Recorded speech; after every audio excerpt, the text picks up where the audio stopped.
Yes, he would have. Right. Absolutely. Well, yeah, I mean, it was Herb Dean that was it Herb that refed Carwin and Lesnar too? When Carwin was pounded on Lesnar, I mean, I'm pretty sure that that was Herb Dean too. It might have been, and I was just going to reference that same exact fight, which is funny enough because I was going to say Carwin's been in that exact situation. He was pounding on Brock for like what seemed like 2 minutes, and Brock was covering, and only a few of the shots were getting in. Like if you look close enough, and that's exactly, I mean, unfortunately for Shane, he was in the opposite position, getting punched at. But yeah, I was very, very happy that Herb didn't stop that fight. Yeah, me too. Like a lot of people that I talk to, like a couple of my friends, like, oh, that shit should have been stopped, and I'm like, why? I'm like, if you watch that fight, not one part of that, I mean, Lesnar was in the fetal position for a couple seconds, but I mean, in reality, like he was moving his feet, he was moving his body, he was protecting his face, he was trying to kick Carwin off of him, and he wasn't really taking a whole lot of damage. I mean, his eyes were a little bloody. I mean, it's not like the damage he took from Velasquez because Velasquez beat him up. Like he really beat the shit out of Lesnar, and I had Stitch on my show, and he told me I had to ask him because he's a cut man. I said, "What's one of the worst cuts he's seen?"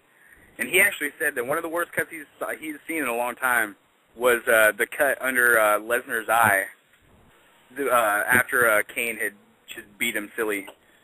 So,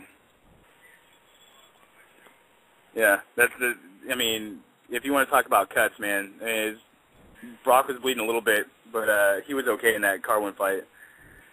Right, yeah, definitely. I think so, too. And because he stood right back up, and I got to give props to Lesnar for having a pretty crazy chin. Because although he didn't like that uppercut when they were when they were standing though, I mean if you put it in slow motion when Carwin connected that uppercut, you could just see Lesnar's face go like, oh shit, that really fucking hurt. I did not expect that, and because you could just tell he's never been hit like that. And I mean, in his entire life, we're talking a 6'3", 280-pound dude that nobody would even think twice of punching in the face. So he's probably never been hit like that before. But yeah, I mean, it's whatever. I mean, I don't really think that Lesnar will ever hold that title either, to be perfectly honest with you. But is he ever going to make it back from this round? I heard he was done for good now. I don't know. The last thing that I heard was that, that he won't make a return until 2012, if he makes a return at all. And if he comes back, in my opinion, he needs to, basically start all over from the ground floor. Right. He needs to start from the ground floor. He Right. he needs to get a fight with, a guy like Travis Brown or Travis like Brown that. Beat him up. I think that freaking Lesnar should come back and fight like Munson.